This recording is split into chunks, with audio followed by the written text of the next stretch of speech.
don't even remember last night. Don't call me a fucking I'm gonna get up and leave. Oh, you think I bitch every second of the day?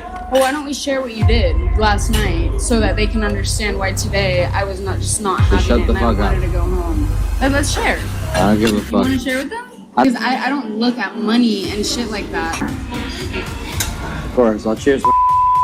Like, let's Please, have fun. please Yeah. just stop all Let's of have it. fun. Why are we talking about this? The one talking. No, you literally brought up, oh, you want to talk about, like... Alright, shut the fuck up. Bro, I'm... Release the phone! Release the fucking phone, I'll tell you! Release them! You can't call us niggers! We work hard for our people! We work hard for our boys! Don't pause on niggas! Don't put your hands on me! Don't put your hands on me! Don't put your hands on me! Bro, don't touch me! No touch me!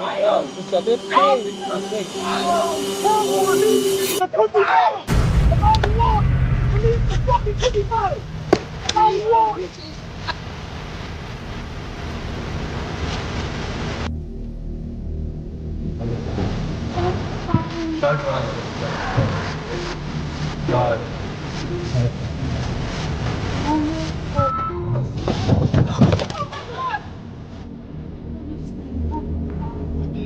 Is he dead?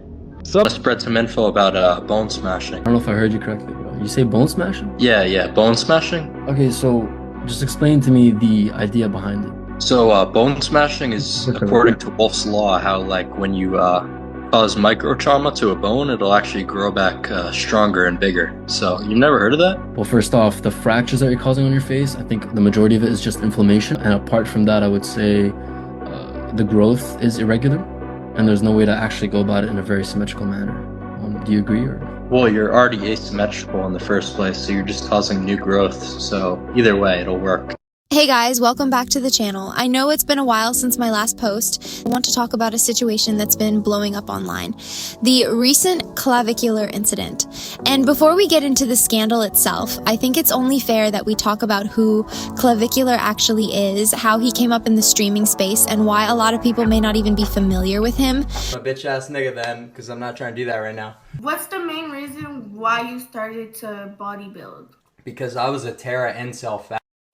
For those who don't know, Clavvicular is a streamer who built his platform largely around his appearance, self-improvement content, and what many would describe as looks-maxing techniques. Look. Not like that, not like that. You look peeled, It's the meth, bro. I can't even eat. 100%. I told her I did meth in Mexico for 3 months straight. On God, you gotta try it out. No, I told I did meth unconsensually. Unconsensually? Me too. For a while. Yeah, I was doing Adderall in Mexico, and then It's FBI raided the pharmacy I bought from. Yeah, And it was just straight up. Yeah, just It was 95% meth, 2% Adderall, 2% unknown. Amazing. That's exactly what you want. That's what you want. But anyway. That includes cosmetic procedures, facial enhancements, and extreme weight loss methods, things he's been very open about online. Now, to the incident. Recently, footage surfaced from a live stream showing Clavvicular allegedly running over a man with his car. At this time, there are no confirmed details about the victim's condition. We don't know whether the person was seriously injured, hospitalized, or what the long-term outcome is. Everything surrounding this incident is currently very unclear. Clavvicular himself has not spoken publicly about what happened, which strongly suggests he's been advised to remain silent, likely for legal reasons. I'll play the clip here so you guys can see the situation for yourselves. From what's being reported, the man involved had allegedly been stalking or harassing Clavvicular for some time, showing up repeatedly at influencer events and IRL streams. If you're familiar with the IRL streaming world, this unfortunately isn't uncommon. Streamers are frequently doxxed, followed, or confronted in public by people looking for attention or clout. Many IRL streamers even travel with security for this exact reason. Based on what we're seeing, it appears Clavvicular may have reached a breaking point. There are voices in the car, women who sound shocked, but at the same time, when you surround yourself with someone who openly promotes extreme behavior, it raises questions about expectations versus reality. This is a guy who has publicly discussed using aggressive substances to lose weight, altering his facial bone structure, and pushing physical limits. So some people online are asking, is this behavior really that shocking? Now here's where things get legally complicated. This incident reportedly took place in Florida, possibly Miami, though that has not been officially confirmed. Florida is a stand-your-ground state, which means individuals may use force if they reasonably believe they're in imminent danger. In certain situations, they are legally allowed to use force to defend themselves. So when people online say this could be considered self-defense, that's where this argument is coming from. If Clavvicular can show that this individual had been stalking or harassing him repeatedly, and that he genuinely felt threatened in that moment, there is a legal framework in Florida that could potentially support that claim.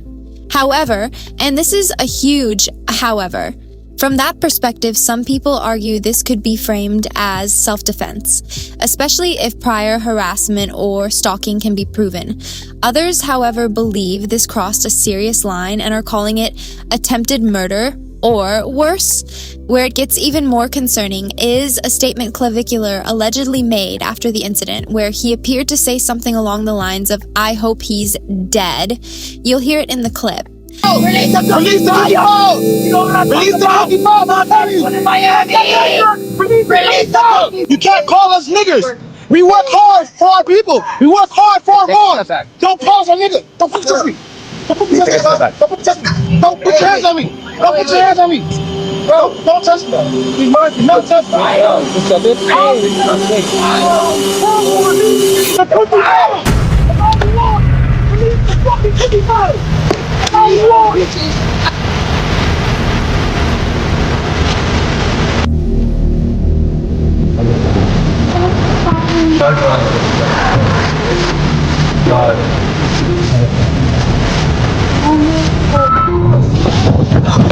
That kind of statement, if accurately captured, could absolutely create problems.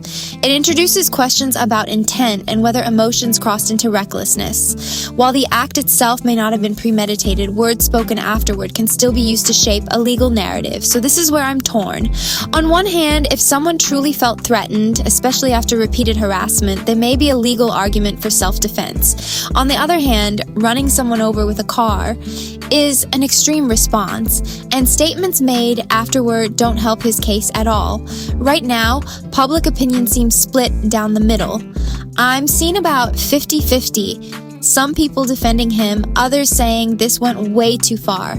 So I want to hear from you. Do you think this was self-defense? Do you think Clavvicular will face serious consequences? Or do you think this is another example of IRL streaming culture spiraling completely out of control? Drop your thoughts in the comments. Let's talk about it. It's a body build. Because I was a Terra incel fat. Appreciate the subs, man. You look like Nick from Love Island. Shut up, bitch. I'm doing a sub celebration. Quiet down for a sec. Give a fuck if you like me, buddy. Go respect the scripting. Yeah, somebody game still a nigga tripping. Can you rate Hitacare about a war, in the Middle East? I barely want to go to the gym, and I'm supposed to waste my neurotransmitters focusing on a fucking Israeli war? You're out of your mind. On kids in Gaza? I'm just worried about, pinning my steroids, looks maxing, and, that's about it, quite frankly. Clav your AG, keep it up. Thanks, nigga. I'm a bitch. What's the matter? I can't see my forehead. What's your problem?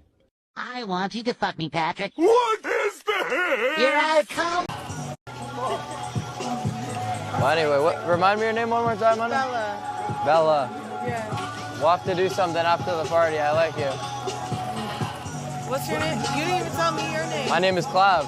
Okay, nice to meet you. I might be trying to get up on your Adderall prescription, but I'll certainly give you a good night, you know what I mean? It'll be worth it. I'm a virgin, so... You're a virgin? Forget it. Yeah. That's gonna be too much work. Right. You're gonna make me date you and shit, right? Huh? You're gonna make me do all this bullshit. I wanna just fuck you right now. What do you say? No. Absolutely not. Now, it's fair to say that after this incident, no matter how things play out legally, whether Clavicular beats this case or not, his reputation has permanently changed. For better or for worse, this situation is something that's going to follow him. Some people will see him as justified, others will see him as reckless, but either way, this moment becomes part of his public identity moving forward. And honestly, I'm very interested to see how this all unfolds. I'll be keeping you guys updated as more information comes out, but before that, I think it's worth stepping back and looking at how Clavicular rose in the first place, and how this could potentially mark the beginning of his downfall. Because when you really look at it, this all started with him as just a kid. And I want to emphasize that, yes, he's legally an adult, but he's only 19 years old. He's incredibly young to be navigating internet fame, controversy, money, attention, and extreme self-modification all at once. From early on, his content revolved around what's called looks maxing, basically the idea of optimizing your appearance to reach a higher social or aesthetic status. You'll hear terms like ascension, bone structure, facial harmony, PSL ratings, and I know some of this sounds kind of goofy or niche if you're not deep in that online space, but I'll do my best to break it down clearly so everyone can understand what he actually does, why it attracted so much attention, and how it may have contributed to where we are now. Because when someone that young is chasing perfection that aggressively, with thousands of people watching and validating it, things can spiral fast. And that's where this story really starts. Oh, hold on, let me look something up. Let me show you something. Okay.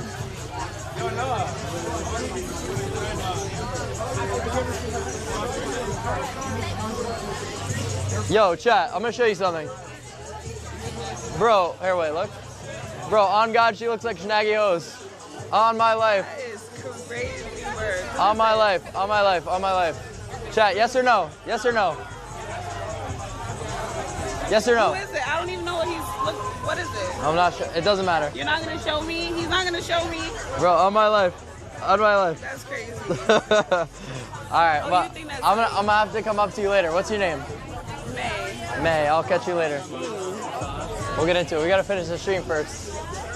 Chat, we getting the black belt tonight. What the fuck is that? I'm trying to get my black belt. I'm trying to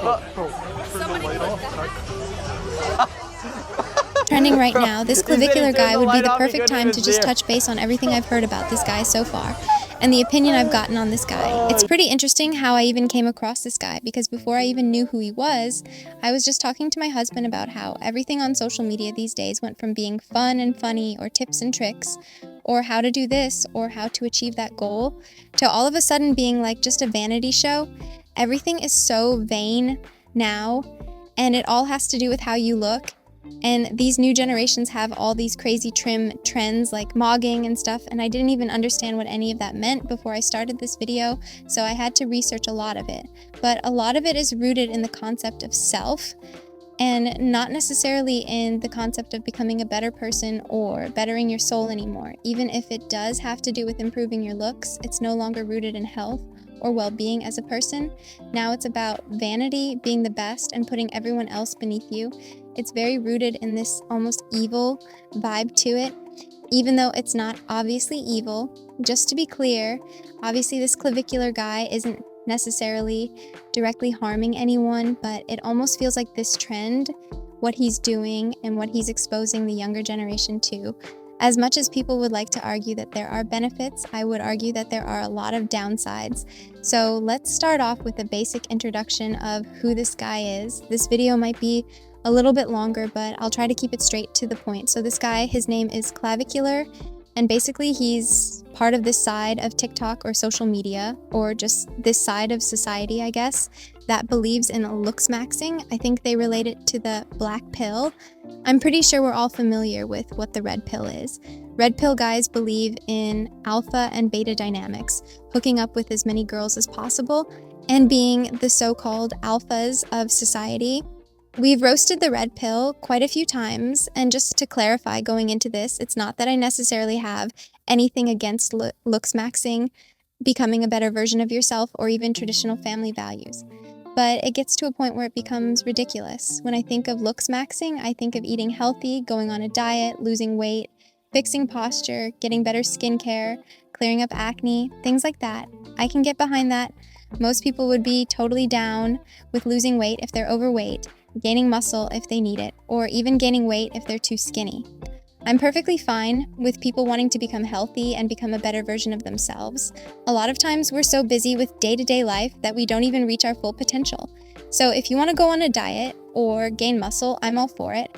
And there are real health benefits to that. But with this new age of looks maxing, it has gone to the extremes. Gonna be infertile? Do you worry about like having children? So right now, I am infertile, but I'm not able to have a kid right now. But if I wanted to, there's a protocol I can put in place that'd be immediately gonna get. Wait, why are you infertile right now? So it's just like a negative feedback loop when you're, not needing to produce testosterone anymore because your body realizes, okay, we're getting it from an exogenous. So you're not producing source. any testosterone naturally? No. None? No. I'm not taking TRT, bro. Well, how do you think it works? You just don't, your body realizes we're at a certain level we don't need anymore, so it stops producing it. So how do you fix that? How do you have kids? You just take something that, signals your brain to restart the production. You stop taking the testosterone, your levels start to diminish, you agonize the receptors, and then your body just starts producing it again. So have other people done that before? Yeah, dude, like the chance of, being completely infertile is like 1 in like 100,000. You should freeze some sperm. You've got to do that before you make the commitment. Right, but next time, like, unless you, Yeah, you could do that. Next reset. But dude, like the odds of, going permanently infertile are so egregiously low that it's not really necessary. So everyone's saying it doesn't work like that, but Miss from streaming and sharing his looks maxing tips, and he uses something called a PSL rating scale. I am not 100% qualified to explain what a PSL rating scale is. I frankly have no idea what it is completely. I think it's some type of rating system that is based on measurements. From what I gathered on some of these crazy live streams that he's done, he bases it on Greek measurements and facial proportions and stuff like that. I don't really know much more other than that, so I would have to look more into it. But basically, he is backing himself up by saying that this is fact and that this is science. I think we can all remember a couple years ago when that plastic surgeon came out talking about the golden ratio, saying that Bella Hadid and Kendall Jenner had the golden ratio and were the most attractive women in the world because of this measurement. I'm going to put some pictures up here because I want your guys' opinion on this. Because I went on Instagram, I went online, and I looked up what this PSL rating and this clavicular guy would consider a 10 versus what he would consider a 6 or a 5. And I don't know if it's just me. Maybe it's because I'm a female and this is from a feminine gaze rather than the male gaze. But what they rate as a 10 is not what I would consider a 10. To me, their 6s and 8s actually look more attractive than what they rate as a 10. So I'm really not into their whole rating scale because I just don't see how their 10 is more attractive than their 6s or 8s. They're basing this purely on measurements. And when you start basing beauty only on measurements, that's when it becomes extreme. And honestly, that's when it starts to get scary. So now we're gonna get into the next part about this clavicular guy. He is chasing all of these measurements to the extreme, and he's doing extreme things. One of the biggest things is that he is normalizing to this new generation that it is okay to take steroids at 14 years old. Now, he tries to argue it by saying that most people would be dumb or not smart enough to take steroids properly, but I'm like, you were 14. What made you qualified to take steroids? I would really like to sit down and have a serious conversation with his parents because allegedly his parents knew he was taking steroids and tried to stop him, and then they just gave up. I have never met a parent who just gives up on their kid and says, yep, go ahead and take steroids because I don't feel like arguing anymore. To me, that just screams laziness. So I'm just gonna put it out there. His parents failed him. He has been taking testosterone since he was 14. His body has been on it for so long that now at only 18 or 19 years old, he cannot even produce testosterone on his own anymore. He admitted this himself. And he went on a stream with Sneeko, which honestly we could do a whole video on Sneeko if you guys want. And he admitted that he is basically infertile right now because he has been taking testosterone since he was 14. His body literally forgot how to produce it. A little bit of everything, to be honest, growing up. Test at 14 was like one of the first.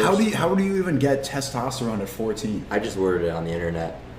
Oh, dark web. Not exactly. You could just buy it on the Clear Net, but I don't like to talk about like the sourcing too much. You know what I mean? So I'm trying to figure out if I could pull up. Test of 14. Well, maybe we could find this in a little bit. It's a little far down my page. But I was just like horrendous acne, severely over. Doesn't TRT make the acne worse? Doesn't it exacerbate it? It does exacerbate it, and I didn't really know about pharmacology and what I was doing at all when I first started. So it was kind of just like a slow development of me figuring things out and eventually realizing like what I needed to do to not have horrible acne while I was using anabolic steroids. I'm saying I'm infertile. How'd you know? Have you got tested? I'm on steroids, that's how it works. You still get things pregnant. Hey, you're infertile if you're on roids. It's common knowledge, I thought. Nah, not if you use HCG.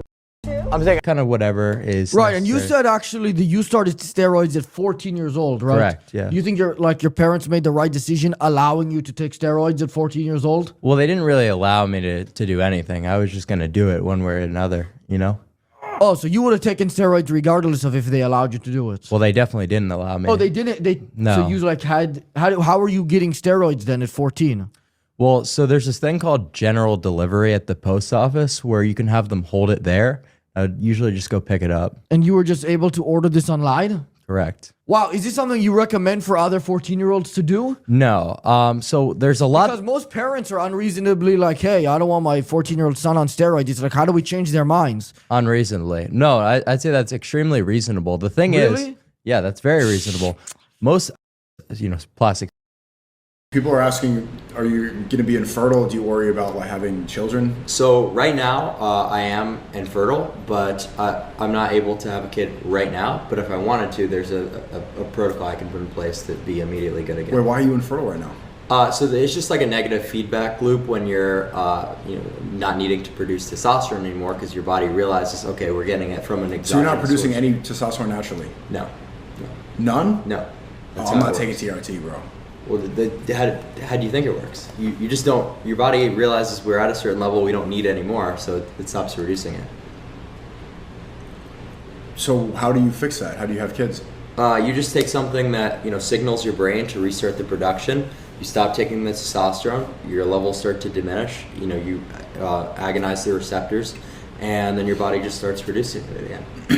So have other people done that before? Yeah, dude. Like the chance of being completely infertile is like 1 in like 100,000. You should freeze some sperm.